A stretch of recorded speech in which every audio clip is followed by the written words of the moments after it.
that we're going to cover in today's class, I just want to say a little bit about what it is we're covering. It's important to understand the difference between slang, idiom, formal expressions. So slang is playful, and generally it's spoken. One of the ways that you can tell the difference between slang and idiom is that slang normally is not what you would use in a written communication. Maybe in a text message, an SMS message, maybe in an informal email, but generally not in written communication.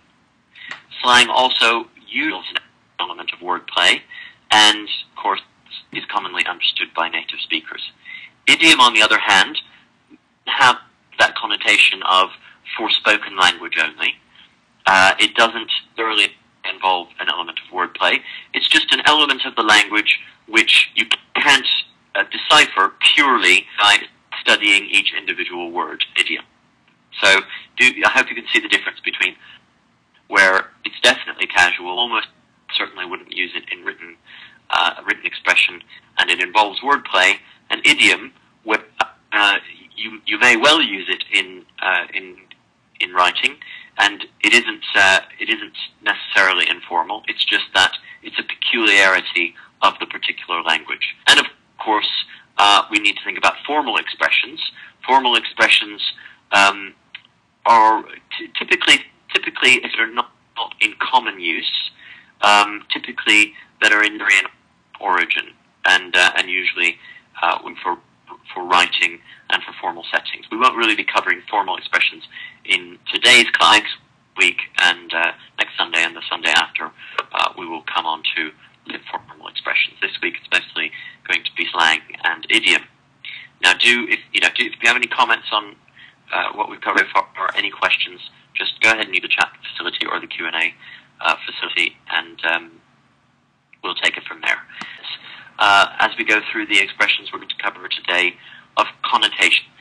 Sometimes using a particular piece of slang, the fact that you're using it means that you're being jocular, that you're trying to be light-hearted, jolly, friendly, that you're trying to sort of introduce an element of humor to the situation.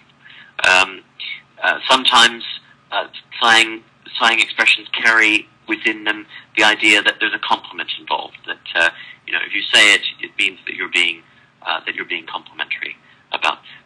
Sometimes they have negative connotations, disapproving or disparaging connotations. And I'll also try to give you a sense of the professional rank that you might consider when you're using a particular piece of language, and of where each expression fits in terms of. I'll just say a little bit about grammar. This isn't really a grammar-based course, but I do want to say in these examples, the participles are down and up. Now, of course, when we say down and up, we normally think about them as prepositions, but here they're part of a phrasal verb. Cut down.